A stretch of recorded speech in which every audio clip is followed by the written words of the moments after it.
রহমান ভাই এবং প্রিয় মুসলিম ভাইরা, আসসালামু আলাইকুম ওয়া রাহমাতুল্লাহি ওয়া বারাকাতুহু। ওয়া আলাইকুম আসসালাম ওয়া রাহমাতুল্লাহি ওয়া বারাকাতুহু। কোটি শুকরিয়া। দ্রুত পেশ করছি মানবতার মধ্যবিত্ত বিশ্ব সরোয়ারে কায়নাত হযরত মুহাম্মদ মুস্তাফা সাল্লাল্লাহু আলাইহি ওয়াসাল্লামের উপর এবং ইসলামের জন্য যুগে যুগে তারা তাদের জীবনকে বিলিয়ে দিয়েছে ওই সকল ভাইদের রূহের মাগফিরাত কামনা করে আমি আপনাদের সম্পর্কে নতুন চারটি কথা বলবো ইনশাআল্লাহ তাআলা।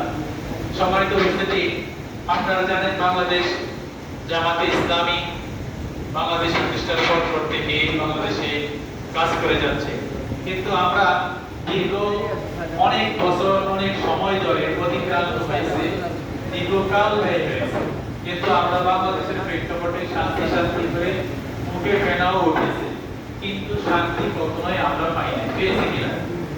আর শান্তি না পাওয়ার অন্যতম একটা কারণ হলো আমাদের এই দেশ আমরা আল কোরআনের আইন আল্লাহ তাআলার বিধিবিধান অনুযায়ী আমরা পরিচালনা করতে ব্যর্থ হয়েছি। এজন্য শান্তি একমাত্র আল কোরআনের মধ্যে রয়েছে, শান্তি একমাত্র আল হাদিসের মধ্যে রয়েছে।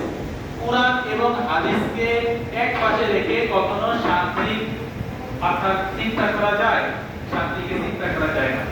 কারণ ইসলাম আমরা দেখি যে আমাদের সমাজে দর্শন, গুম, হত্যা এগুলো অহরহ হচ্ছে, কিন্তু আপনার এইগুলোকে সাজা দেওয়ার পরে এগুলো থামছে না।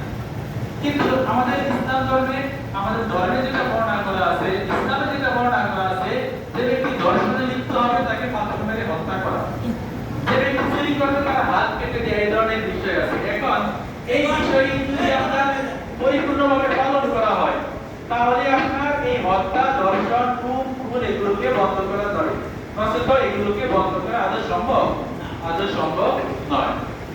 এজন্য এইগুলোকে যদি আমরা দেখতে চাই, এগুলো যদি বন্ধ দেখতে চাই, তাহলে আমাদেরকে আল কোরআনের যে সংবিধান, আল কোরআনের সংবিধান আমরা প্রণয়ন করতে হবে। বর্তমানে আমাদের দেশে যে সংবিধান রচিত হয়েছে, এই সংবিধান কি আল্লাহ তাআলা দিয়েছে নাকি? আল্লাহ তাআলা দেয়নি। এই সংবিধান আমাদের আপনার আমার মতো মানুষের লিখেছে, তাই না? তাহলে মানুষের তৈরি কোনো আইন দিয়ে, মানুষের তৈরি কোনো সংবিধান দিয়ে কখনোই শান্তি আনয়ন করা আদৌ সম্ভব নয়। কারণ আল্লাহ তাআলা আমাদেরকে সৃষ্টি করেছেন, আমাদের জন্য বিধিবদ্ধ অনেক আইন কানুন প্রণয়ন করে দিয়েছেন। একমাত্র শান্তি আনয়নের জন্য সেই বিধিবদ্ধ আইনই যথেষ্ট। অন্য কোনো পথ, অন্য কোনো মত, অন্য কিছুর মাধ্যমে যদি শান্তি খুঁজতে যাই, আদৌ কখনো শান্তি আনয়ন করা সম্ভব হবে না। আমরা দেখেছি আমাদের এই পৃথিবীতে গণতন্ত্র, সমাজতন্ত্র, মুসলিম অনেক মতবাদ, আপনার অনেকে শান্তির কথা বলেছে, অনেকে এসেছে, অনেক শান্তিতে নোবেল পুরস্কারও হয়েছে, কিন্তু তারা এই বিশ্বের মানুষকে আদৌ শান্তি দিতে পারেনি। এজন্য আমাদেরকে চেষ্টা করতে হবে। আমরা দেখেছি বিগত 54 বছরে আপনার বাংলাদেশ স্বাধীন হওয়ার পর পরে অনেকে অনেক ধরনের কথা প্রতিশ্রুতি আমাদেরকে দিয়েছে, কিন্তু আমরা দেখেছি প্রতিশ্রুতি দিয়ে তাদের অবস্থান পরিবর্তন